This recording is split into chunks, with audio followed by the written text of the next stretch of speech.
Igsoon ang pulong sa Ginoo, nagpahinumdom sa matag usa kanato nga dili gayud nato trabaho ang pagbalos kung gibuhatan kita ug dili maayo ngadto sa tong isig ka tawo. Efeso 6 versikulo 8. Hinumdumi ninyo nga ang Ginoo mao ang mubalos sa matag usa sumala sa iyang gibuhat, ulipon man siya or dili.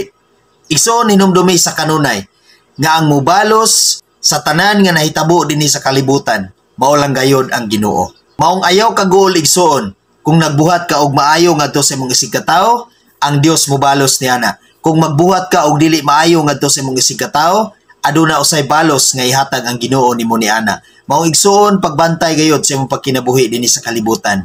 Tungod kay kung unsa ang imong gibuhat, aduna gayoy balos nga moabot kanimo. Kung nagbuhat kag maayo, balusan ka sa Dios og maayo, aduna usay mga panalangin nga moabot kanimo. Apan kung nagbuhat kag dautan ngadto sa imong isig ka tawo, ang Dios mobalos usab niya na igsoon, sumala sa imong binuhatan, maayo man or dili.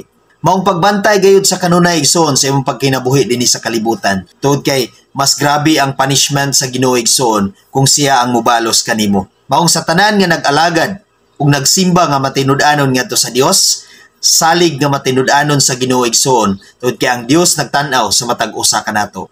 Amen. God bless sa tanan.